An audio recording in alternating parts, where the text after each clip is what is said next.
Olá a todos, espero que estejam todos bem. Agora com o áudio um pouquinho melhor, desculpe os áudios dos primeiros vídeos, os três primeiros estava bem rouco, e o quarto tive um problema com o microfone, mas já resolvido, vamos lá.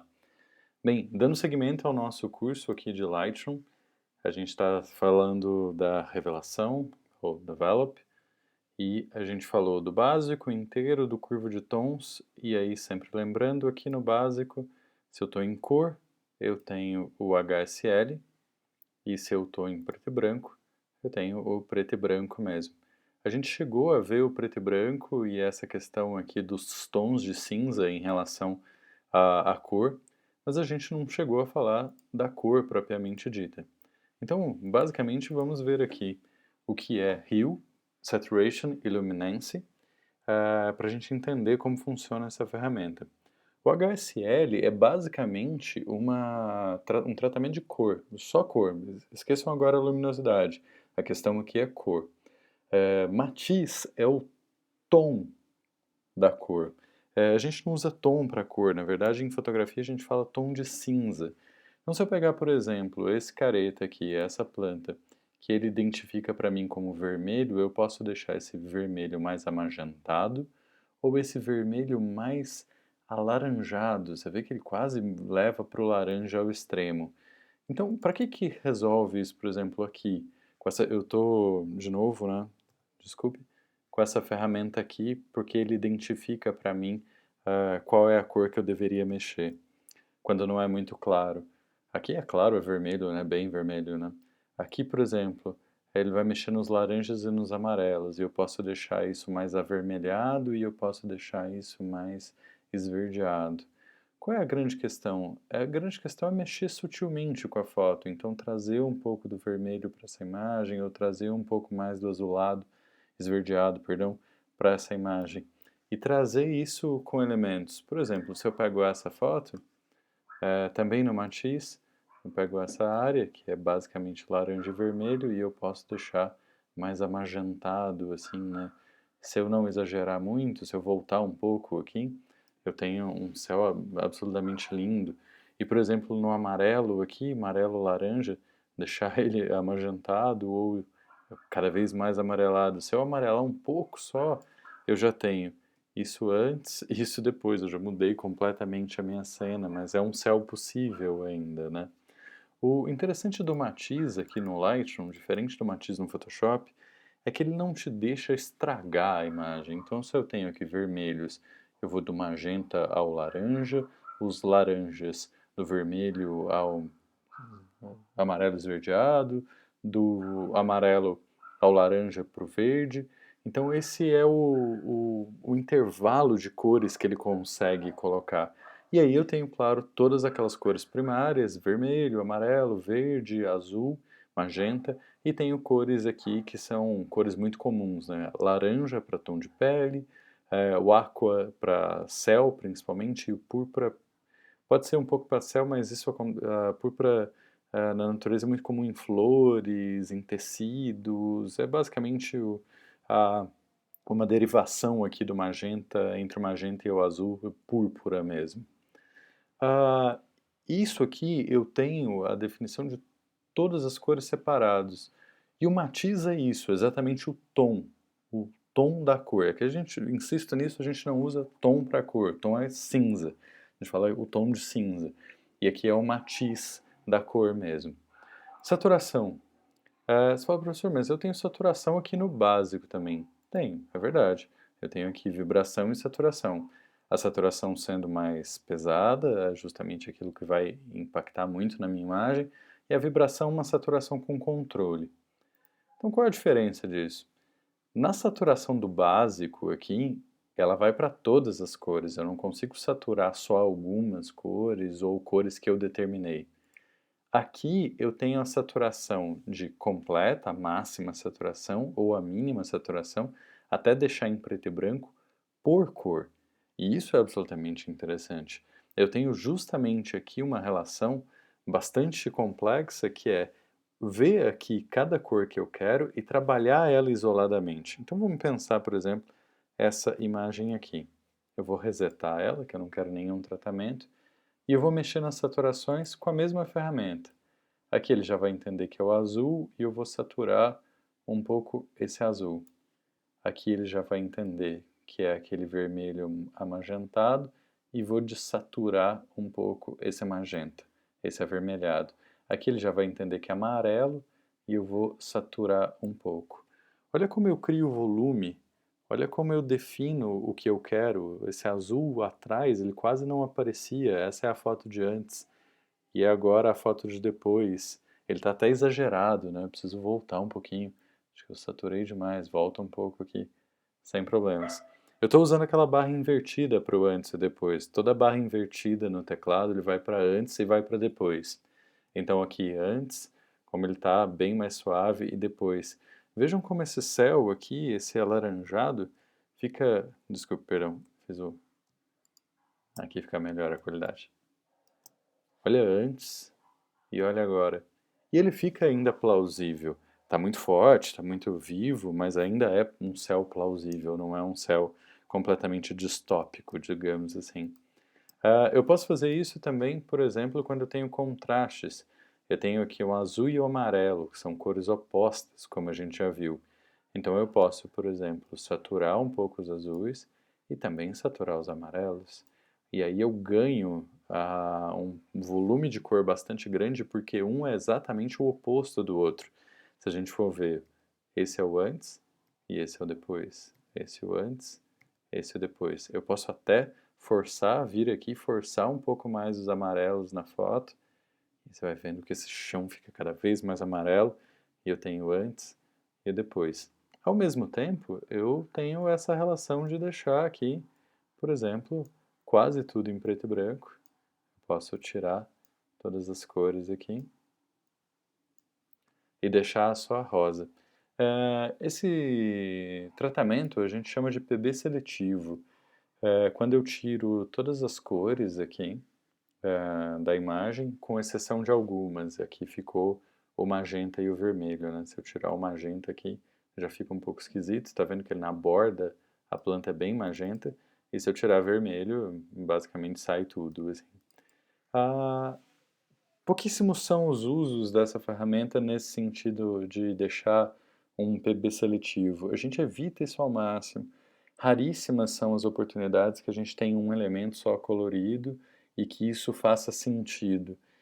Na fotografia, a gente tem uma questão que são os truques, que são, na verdade, questões mais baratas, assim, sabe?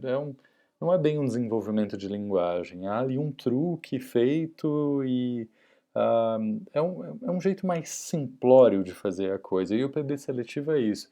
Você fala, putz, eu queria chamar a atenção para essa cor super viva, e eu tirei todas e chamo a atenção só para ela. É exagerado demais, assim. Você pode ter alguns grandes mestres que trabalham com isso em alguns projetos, é possível, mas a gente evita isso ao máximo. Olha só o que acontece, por exemplo, se eu tirar aqui a saturação um pouco, só um pouco, não precisa nem ser muito, e aumentar a saturação só dos magentas e dos vermelhos. Fica uma cena muito mais estável, parecendo uma possibilidade, eu até acho que eu exagerei demais, não precisava tirar tanta saturação assim, só um pouco. Fica uma cena muito mais estável, que parece efetivamente que pode ter existido. Não é um truque, é só um tratamento. E a minha flor ali, que é essa flor do sertão, está gritando de tanto que ela está aparecendo. Então tá tudo certo, assim. A gente consegue levar o nosso espectador, a pessoa que está olhando a foto, a direcionar esse olhar para uma relação sem necessidades de truques muito fortes. Tomem cuidado com isso, assim. É claro que você tem exemplos, por exemplo, estou lembrando de cabeça aqui do Sin City, daquele filme, era um quadrinho que virou um filme, onde a única cor presente é o vermelho. Mas ali tem toda uma contextualização, um processo que deixa aquele PB seletivo bastante significativo na obra. Então é possível, mas a gente evita ao máximo, assim. E a última dessa ferramenta, eu vou voltar aqui, é a luminosidade. Essa luminosidade é uma luminosidade curiosa, porque ela é uma luminosidade da cor. Então o que a gente tem são as cores aqui, mas eu tenho aqui uma questão de luz. Então eu vou clarear e escurecer aquela cor na foto. E isso ajuda profundamente, né? Então se eu olho para esse céu e vejo que ele está muito claro, eu posso escurecer nas altas luzes, no básico, mas também eu posso vir aqui no aqua e no blue e escurecer ele aqui, porque ele está escurecendo só aquela cor. A mesma coisa acontece aqui. Se eu escureci o céu para criar uma sensação de volume e criar essa sensação mais de dois planos separados, eu posso pegar na Terra, que é basicamente amarelo e laranja, e clarear um pouco essas cores e trazer um pouco de vivacidade. Posso, por exemplo, escurecer aqui os magentas, perdão, e escurecer os vermelhos para trazer um pouco de densidade e linkar isso com a saturação. Saturo aqui o meu querido vermelho, que é a flor. E eu tenho disso para isso. Reparem como com um tratamento muito simples eu crio uma certa dinâmica diferente na foto. Enquanto a foto antes ela parecia um pouco chapada, com tudo no que está desfocado, o chão e o céu mais ou menos no mesmo plano, quando eu diferencio eles através ou de luminosidade ou de cor, eu crio uma outra sensação na foto e parece que, por exemplo, esse chão está mais perto e o céu está mais no fundo. É claro que isso é uma sensação visual, eles estão exatamente no mesmo local. Mas o que acontece é, essa sensação é colocada nessa maneira através da luminosidade da cena. Tudo bem? Beleza? Mais uma ferramenta só, porque é uma ferramenta bastante simples, a gente usa até bastante, mas eu vou... essa ferramenta e chega, porque as outras aqui elas são um pouco mais complexas. Então vamos aqui de split toning e a gente para por hoje. Mas vamos ver essa ainda. Tonalização dividida nada mais é do que eu tenho highlights e as shadows, ou seja, as altas luzes e as baixas luzes, e eu posso aplicar uma cor aqui. Então, por exemplo, eu vou decidir aplicar um amarelinho para não ficar tão pesado nas altas luzes e um azulinho para não ficar tão pesado nas baixas luzes. Eu vou determinar a saturação, então eu quero uma saturação pequena, não, nem tão pequena, vamos fazer aqui. E se a gente for olhar... eu esqueci de falar uma coisa, perdão. Tanto a curva de tons, quanto o HSL, quanto a tonalização dividida tem esse interruptor aqui, o básico não tem. Esse interruptor, ele desliga o tratamento ou liga o tratamento. Isso é para ver um preview, um antes e o depois, só desse tratamento, não da foto como um todo. Isso é bastante útil. Só tomem cuidado com uma questão. Se eu desligar aqui e exportar essa foto, ele entende que é para ir sem esse tratamento. Então eu tenho que tomar cuidado na hora de exportar, ver se eu não desliguei um tratamento que eu gostaria.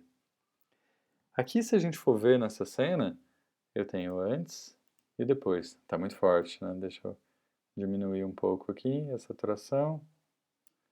E também diminuir um pouco a saturação aqui. Se a gente for ver agora, eu tenho antes e depois. Antes e depois. O que acontece? É um sistema que eu tenho como colorir a partir da luminosidade da cena.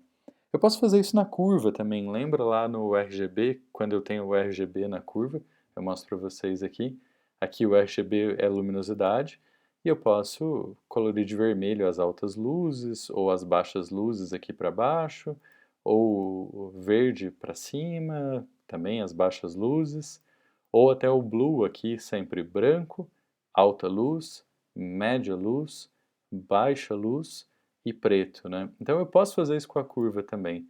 Aqui ele te dá um controle um pouco maior, né? Porque eu posso simplesmente escolher aqui qual é a curva que eu quero, a cor que eu quero, perdão. E aqui também nos shadows. Então, por exemplo, eu vou aqui, na verdade eu vou amagentar a minha baixa luz. Se eu apelar, amagentar com tudo, ele vem com tudo. E é possível também, às vezes uma foto pede isso.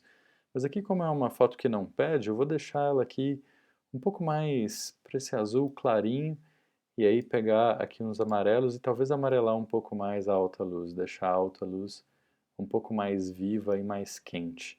Se a gente for ver a foto de novo, eu tenho disso, que era uma foto bastante azulada e bastante lá com uma cor bastante branca do lado de fora, eu tenho agora uma diferenciação de cores bastante forte, principalmente com o amarelo invadindo essa alta luz fortemente.